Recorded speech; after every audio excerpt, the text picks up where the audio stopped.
comprehended what God is about, what God has in store for you.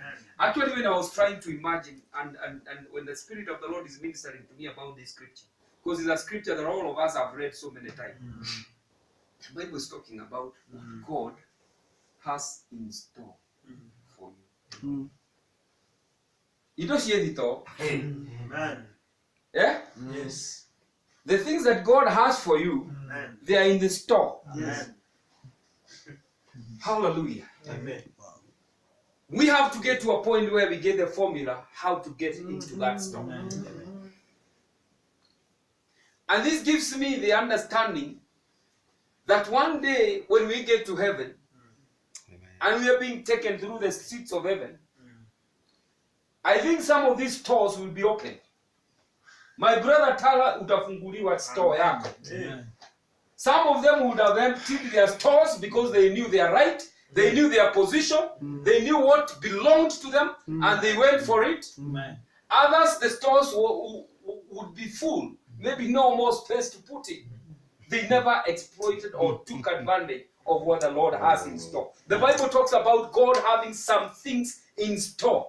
We need them down here. Sio kwa store. We need them here in this life. In the name of Jesus. In the name of Jesus.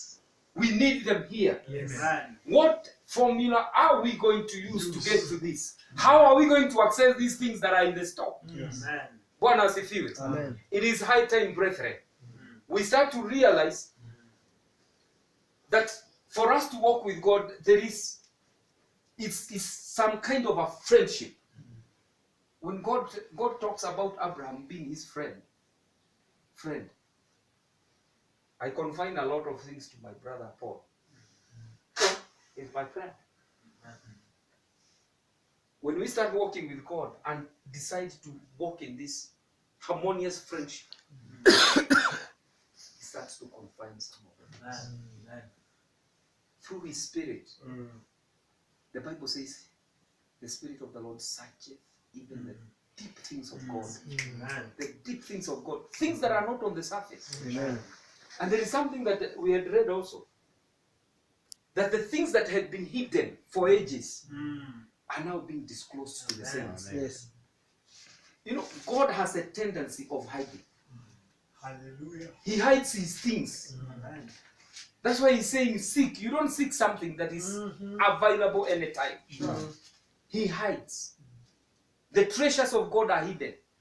That's why the Bible says that the Spirit of the Lord will search them. He will not just go and pick them.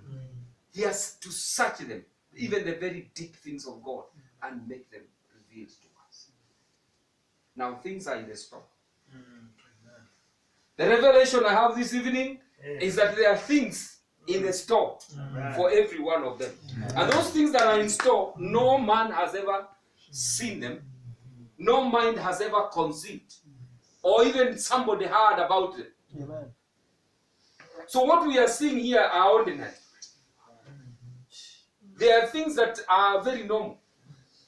But those things that God has kept for you, ameweka. Unajua hiyo? Yaani kuiga hivi. Amen. Kwa store. Yes. Just lift up your hand and tell God, give me the formula. Lord, give me the